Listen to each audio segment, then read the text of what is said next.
नमस्कार दोस्तों। एक बार फिर इन जिहादियों ने यह साबित कर दिया कि तुम चाहे कितनी भी इनके पर्व पे शांत रह लो, लेकिन जब हिंदुओं का पर्व त्योहार आएगा तो ये अपने बाप के द्वारा चलाए गए परंपरा को जरूर निभाएंगे और पत्थरबाजी जरूर करेंगे। जिनको मालूम नहीं है उनको बता दूं कि 31 जुलाई दिन सोमवार को हरियाणा में मेवात से हिंदुओं के द्वारा जल यात्रा निकाली जा रही थी, जिसमें विश्व हिंदू परिषद के साथ साथ बच्चे, बूढ़े, औरत, जवान सब शामिल थे। लेकिन जब यह जल यात्रा मेवात के नूह के खेड़का चौक पे पहुंची, तभी वहां पे विशेष समुदाय के कुछ जिहादी आए और पत्थरबाजी करना चालू कर दी। वहां के गाड़ियों में आग लगाने लगे और वहां के मंदिरों में तोड़फोड़ करके वहां पे गोलियां चलाने लगे। भाई क्या है माहौल? भाई माहौल वही है, जितनी मंदिर से बाहर गाड़ी खड़ी है सब में आग लगा दी है। नेट चल नहीं रहा है, जो वीडियो वगैरह जाए यहाँ से। अच्छा, अभी तुम बाहर खड़े थे तो फायरिंग वायरिंग भी हुई है? अरे भाई मेरे बगल हैं? से गोलियां गई है 2-3 बगल। और यह देखते देखते चारों तरफ कोहराम मच गया और मेवात आग में जलने लगा, जिसमें कुछ लोगों की मौत हो जाती है। उस मौत में 2 होम सिक्योरिटी गार्ड भी शामिल थे, लेकिन वहीं पे एक लड़का जो अपने फैमिली को बचाने गया, उसको भी गोली मारकर हत्या कर दी जाती है और उसके गले को काट कर उस पर पथराव किया जाता है। तो अब सवाल ये आता है कि आखिर ये सब क्यों? तो कईयों का कहना है कि यह दंगा मोनू मानेसर के इस वीडियो के बाद हुआ।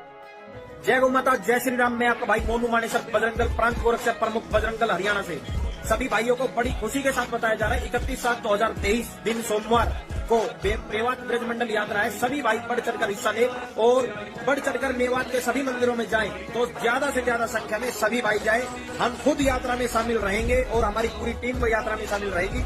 तो सभी भाई जोरों शोरों से गौ माता का नाम लेकर, प्रभु श्री राम का नाम लेकर और मेवात यात्रा में बढ़ चढ़कर हिस्सा ले। जय गौ माता, जय श्री राम, जय सभी भाइयों की जय हो, जय हो। ये है मोनू मानेसर, जो बचपन से ही गौ रक्षक है और जो दूसरे मजहब के लोग जो गौ को तस्करी करते हैं, उन्हें 72 हुरों के पास पहुंचाने की कोशिश में लगे रहते हैं और उन्हें समझाने की कोशिश करते हैं। अब इस पे ऐसे ही 2 गौ तस्करी करने वाले जुनैद और नासिर के हत्या का क्लेम लगाया गया है। उन दोनों गौ तस्करियों की हत्या कार में जिंदा जलाकर की गई थी, लेकिन इसकी अभी तक पुष्टि नहीं हुई कि इस हत्या के पीछे यही थे। पर जब मोनू मानेसर ने यह वीडियो पोस्ट किया और बताया कि आप लोग चढ़ बढ़कर इस यात्रा में शामिल होइए और मैं खुद इस यात्रा में शामिल रहूंगा, तो यह देखकर कौम वालों की आग पिछवाड़े से निकल आई और यह उसी समय तय कर लिए कि जल यात्रा जैसे ही शुरू होगी उस समय पथराव किया जाएगा और दंगा की जाएगी, जिसमें मोनू मानेसर की मारने की पूरी कोशिश की जाएगी। लेकिन ये कुछ लोगों का कहना है, लेकिन सच्चाई तो कुछ और ही है। दरअसल मोनू मानेसर तो उस यात्रा में आया ही नहीं था। तो जो लोग मोनू से नाराज होकर यात्रा पे पत्थरबाजी करने वाले थे, उन्हें तो ऐसा करना ही नहीं चाहिए था। लेकिन इनका तो मकसद ही कुछ और था। इनकी प्लानिंग तो फेसबुक पोस्ट पर कई महीनों पहले से ही चली आ रही थी। आप ये फेसबुक पोस्ट देख लीजिए। यात्रा के एक दिन पहले ही सड़कों पर गैस की लाइन लगा दी गई है ताकि यात्रा में आग लगाई जा सके। और जो ये यात्रा में पत्थरबाजी हुई है, इसकी प्लानिंग पहले से ही फेसबुक पोस्ट पे हो रही थी। इस पत्थरबाजी में 7 साल से लेके 60 साल तक बच्चे, बूढ़े, औरत ये सब शामिल थे। और इनको देख के बस एक ही डायलॉग याद आता है, बच्चे नहीं है, टाइम बॉम्ब है साले। इन जैसे बच्चों पे कोई रहम नहीं होनी चाहिए, क्योंकि ये पूरे देश के लिए खतरा है। और फिर ये 2 कौड़ी के जिहादी बच्चे बड़े होके मोदी को गाली देंगे कि मोदी ने रोजगार नहीं दिया। अबे सालो, स्कूल चले जाओ, पढ़ लो, तब तो रोजगार मिलेगा। ऐसे सड़कों पे यात्रा पे पत्थरबाजी करने से थोड़े ना मिल जाएगा तुम्हें रोजगार।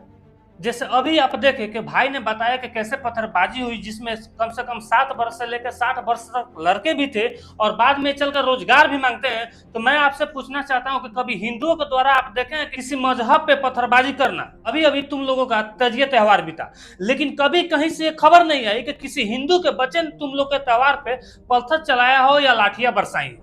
लेकिन तुम हर जगह हर हिंदुओं के त्योहार पे कहीं ना कहीं ये खबर ला ही देते हो कि कहीं पे पत्थर चलाए गए, कहीं पे लाठी बरसाए गए, कहीं पे ये दंगे कराए गए। आखिर ये कब तक चलती रहेगी? और आखिरी सवाल मेरा यह है कि इस पे सरकार क्या कर रही है और सरकार को क्या करना चाहिए? तो आपको बता दूं कि यहाँ के सीएम मनोहर लाल खट्टर है। नाम खट्टर रख लेने से आप कट्टर नहीं बन जाइएगा। कट्टर वाला काम भी करके दिखाइए। वो चाहे किसी भी धर्म समुदाय के बच्चे एवं औरतें चाहे बूढ़े क्यों ना हो, अगर कोई मानते हैं कि हिंदू समुदाय के धर्म पे कोई पत्थर चला रहा है तो कट्टरता से उसकी भी जवाब दीजिए। अगर कोई मुस्लिम समुदाय पे कोई पत्थरबाजी कर रहा है तो कट्टरता से उसकी भी जवाब दीजिए। आखिर जब आपको मालूम था कि मवात में हर साल में 3-4 दंगे हो ही जाते हैं, हर एक साल कांवड़ यात्रा में दंगे कराए जाते हैं, तो आखिर आप इस पे मौन क्यों रख लिए थे, इस पे आप शांत क्यों थे? अगर आपको इतनी भी समझ नहीं है कि दंगे को कंट्रोल कैसे की जाए तो कम से कम दूसरे स्टेट की सीएम से आपको सीखनी चाहिए। जैसे कि उदाहरण में हम आपको यूपी का गवर्नमेंट ले लेते हैं। एक तरफ हरियाणा यानी आपके स्टेट में 27 मिलियन जनसंख्या है, वहीं दूसरी तरफ उत्तर प्रदेश में 228 मिलियन पॉपुलेशन है, जबकि वहां पे ऐसे ऐसे दंगे हमेशा होते थे, लेकिन आज वहां के दंगों के रिकॉर्ड साफ 0 बन के रह गई है। लेकिन देखिए योगी जी ने कैसे सबको संभाल कर रखा है। जो पहले सड़कों पर त्योहार मनाते थे, हिंदुओं को हर एक त्योहार पे पत्थरबाजी करते थे, आज वो कैसे शांत है। शहर में शांति आती है, शांति लाने वाला चाहिए। अगर ये नहीं मान रहे तो आप भी जलवा दिखाइए और सालों को बुलडोजर चलवाइए, ये खुद मान जाएंगे। और तब भी ये नहीं माने तो एक कहावत है, काम ऐसा करो कि दाहिने हाथ से किया काम बाएं वाले हाथ को पता ना चले। बाकी आप इस वीडियो को समझ ही गए हैं। जय हिंद, जय भारत।